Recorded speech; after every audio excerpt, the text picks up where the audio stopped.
WeWork India जो managed office space provide करती है वो 3,000 करोड़ रुपए का आईपीओ ला रही है जो पूरी तरह ऑफर फॉर सेल होगा। ये आईपीओ 3 अक्टूबर 2025 को खुलेगा और प्राइस बैंड होगा 615 से लेकर 648 रुपए प्रति शेयर तक। फाइनेंशियल ईयर 25 में इनकी रेवेन्यू 17% बढ़कर 1,949 करोड़ हो गई और मुनाफा हुआ 128 करोड़ का, जबकि पिछले साल घाटे में थे। मतलब कंपनी ने ऐसा यू टर्न मारा कि बैलेंस शीट भी बोले वाह बेटा आज तू सच में कमाल कर गया। अब आते हैं ओला इलेक्ट्रिक टेक्नोलॉजीज पर, जो ओला इलेक्ट्रिक की सब्सिडियरी कंपनी है। इन्होंने प्लान किया है कि ये प्रेफरेंस शेयर्स के जरिए 877 करोड़ रुपए जुटाएंगे।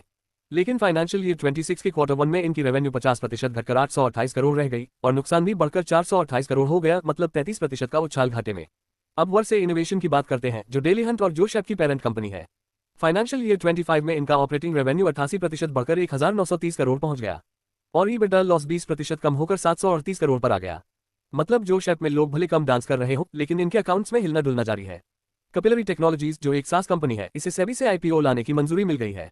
ये 430 करोड़ रुपए का फ्रेश इक्विटी इश्यू लाएंगे। फाइनेंशियल ईयर 25 में इनकी रेवेन्यू 14% बढ़कर 598 करोड़ रही और मुनाफा हुआ 14 करोड़ का। पिछले साल कंपनी घाटे में थी। भाई ये तो सास से सक्सेस तक का सफर हो गया बिना किसी मोटिवेशनल स्पीकर के। अब बात करते हैं अनअकैडमी की, जो एक एडटेक स्टार्टअप है। फाइनेंशियल ईयर 25 में इनकी रेवेन्यू 16.4% घटकर 826 करोड़ रह गई। हाँ, इतना जरूर हुआ कि इनका ईबिटा लॉस घटकर 305 करोड़ पर आ गया, यानी गिरावट 37.6% की। अनअकैडमी वालों का फोकस अब टीचिंग से ज्यादा कॉस्ट कटिंग पर दिख रहा है, पढ़ाई कम बजटिंग ज्यादा। इंफ्रा मार्केट की बात करें, जो एक बिल्डिंग मटेरियल स्टार्टअप है, इन्होंने सेबी के पास 5,000 करोड़ रुपए का आईपीओ फाइल कर दिया है। फाइनेंशियल ईयर 24 में इनकी रेवेन्यू 23% बढ़कर 14,530 करोड़ हो गई और प्रॉफिट 2.5 गुना उछलकर 378 करोड़ तक पहुंच गया। अब इसे कहते हैं असली निर्माण, बिल्डिंग मटेरियल से लेकर प्रॉफिट तक सब बना दिया। द स्लीप कंपनी जो D2C मैट्रेस और कंफर्ट सॉल्यूशन ब्रांड है, फाइनेंशियल ईयर 25 में इनकी ऑपरेटिंग रेवेन्यू 60% बढ़कर 499 करोड़ हो गई और ईबिटा लॉस 33.9% घटकर अब सिर्फ 39 करोड़ रह गया।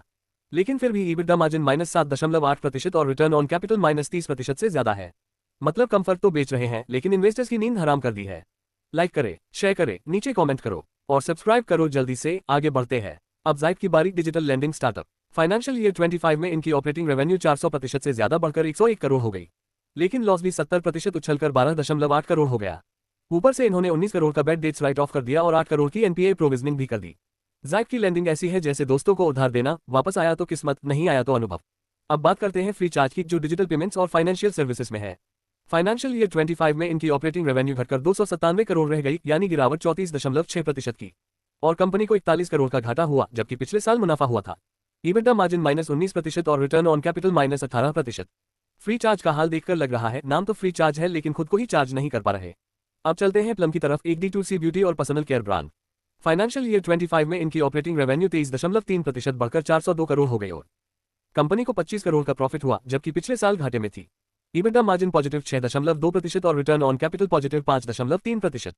स्पिनी जो एक यूज्ड कार रिटेलर है, फाइनेंशियल ईयर 25 में इनकी ऑपरेटिंग रेवेन्यू 24.9% बढ़कर 4,657 करोड़ हो गई और लॉस 28.3% घटकर 423 करोड़ पर आ गया।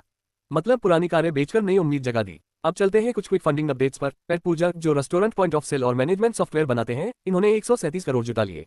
अब देखो, खाना खिलाकर नहीं बल्कि खाना गिनकर पैसा कमा रहे हैं। कोको एक प्रीमियम आइसक्रीम ब्रांड है, इन्होंने 115 करोड़ जुटाए। कपिवा एक आयुर्वेदिक वेलनेस ब्रांड है, इन्होंने $60 मिलियन उठाए। वामा एक वर्चुअल स्पिरिचुअल ऐप है, इन्होंने 23 करोड़ रुपए जुटा लिए। धन्यवाद। तो दोस्तों, ये थे आज के फटाफट अपडेट्स। हमने आपको हर खबर के मुख्य पॉइंट्स दिए ताकि आपका समय बचे और आप आसानी से अपडेटेड रहें। आज के अपडेट्स जल्दी और आसानी से समझाया, बस 2 और 3 लाइनों में। हम एग्रीगेट करते हैं, फिर आप जाके चाहें तो डीप रिसर्च जरूर खुद करें। अगर आपको ये वीडियो पसंद आया हो तो लाइक जरूर करें, शेयर करें अपने दोस्तों और परिवार के साथ और सब्सक्राइब करना न भूलें हमारे चैनल को। बेल आइकन दबाना भी मत भूलें ताकि आपको हमारी हर नई वीडियो का नोटिफिकेशन सबसे पहले मिले। चलते हैं, अब अगले वीडियो में फिर मिलेंगे। तब तक के लिए खुश रहिए, स्वस्थ रहिए और हमेशा सीखते रहिए। धन्यवाद।